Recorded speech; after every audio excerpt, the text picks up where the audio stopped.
O governo Lula quer reestatizar a Eletrobras e com isso o mercado já critica a tentativa de interferência na Eletrobras e vê risco para privatizações no setor. Com isso, enquanto eu gravo esse vídeo aqui, as ações já caíram 2,39%. Lembrando que nesse curto prazo as ações podem cair mais, elas podem simplesmente fechar equilibrado ali, não vai ter ganho nem perda, ou pode até fechar no positivo, tá? Então o mercado no curto prazo é extremamente imprevisível. E com esse vídeo aqui a gente vai compreender quais são as implicações para o investidor, se vale a pena manter as ações da Eletrobras, se vale a pena comprar as ações da Eletrobras, uma vez que está tendo queda. A gente vai compreender tudo isso nesse vídeo, então fica comigo aqui até o final. Se você já é um investidor casca grossa, deixa um dedo like aí para fortalecer cada vez mais o canal. Se você está chegando aqui pela primeira vez, prazer, meu nome é Felipe Guimarães, eu sou analista CNPI e nesse canal a gente tem a visão de duas pessoas. A minha visão de analista, mas sempre com um viés bem simples, sem trazer termos técnicos para que todo mundo compreenda, e também a visão do Marcelo Brigadeiro, que já investe há mais de uma década. Então são duas visões aí para vocês terem uma boa noção sobre investimentos. E quem não está inscrito aqui ainda, é interessante que você se inscreva, porque ao atingir 10 mil inscritos nós vamos trazer uma carteira de investimentos com recurso próprio. A gente vai mensalmente fazer um aporte novo para que vocês compreendam como que funciona o racional de um investidor. Então se inscreve aqui no canal para a gente divulgar essa carteira o quanto antes, beleza? Agora a gente vai para o nosso segundo ponto aqui do vídeo, que é justamente que a promessa de campanha, né? Então quem votou no Lula aí querendo que ele estatizasse a Eletrobras, né? Tá tendo seus anseios acolhidos aí, né? Ele tá tentando, né? E aí a gente vai perceber no futuro se vai dar certo ou não. Mas ao longo desse vídeo a gente vai ter uma noção aí do que a gente pode esperar, tá? E agora, qual o plano do PT para retomar o controle? Você pode se perguntar o seguinte, né? Por que o governo simplesmente não compra mais ações e toma o controle? Porque existe um termo chamado poison pill. Porra, Felipe, como assim poison pill? Os caras da Red Pill agora estão no mercado financeiro também, trazendo nomenclatura pra galera?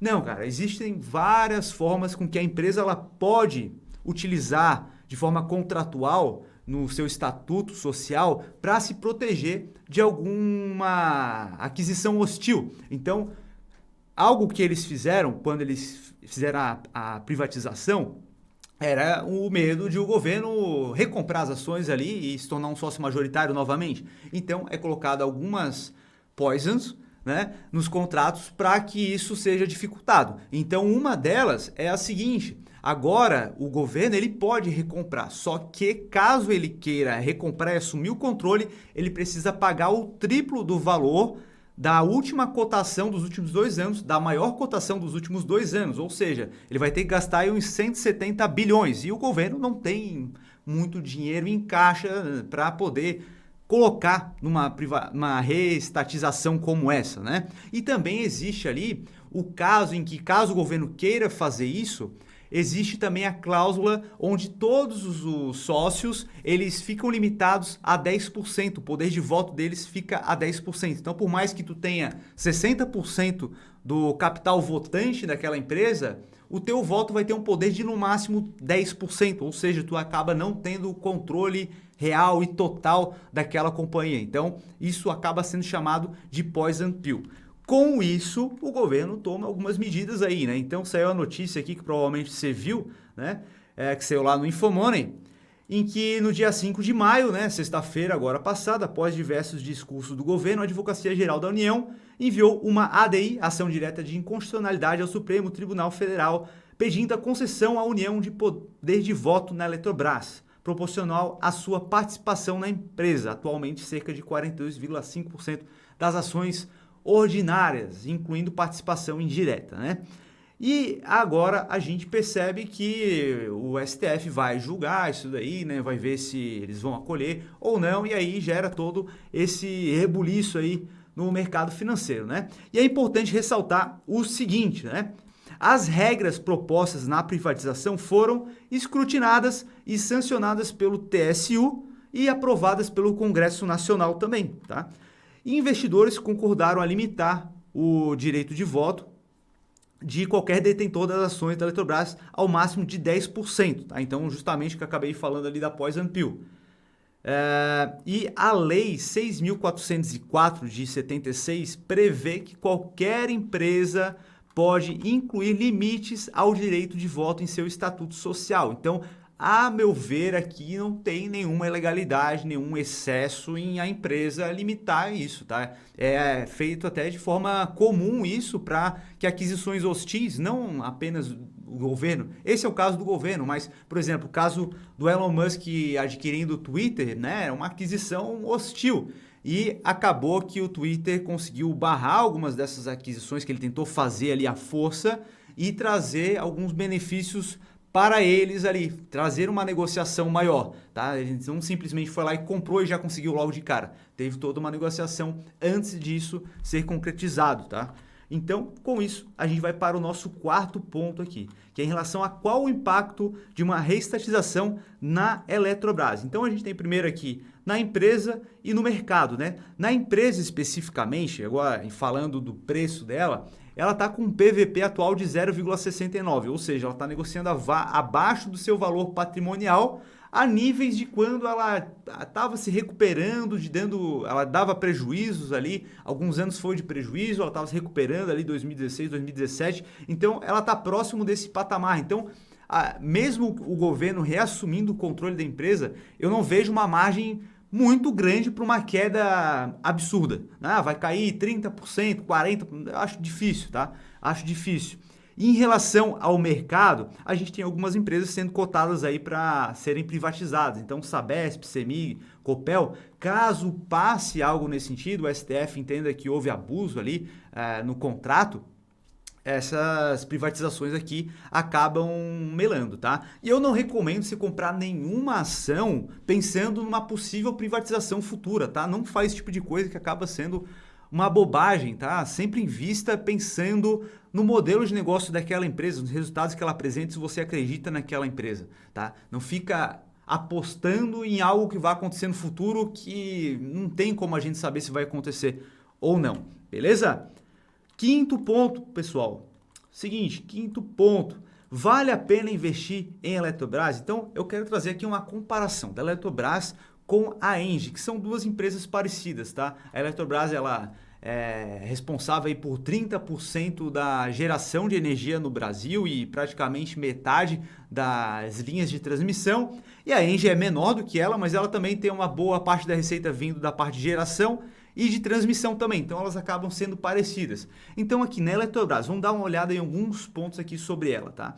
Fonte de receita, justamente o que eu acabei de falar para vocês. Geração representa a receita da Eletrobras 58% em média e transmissão 41%.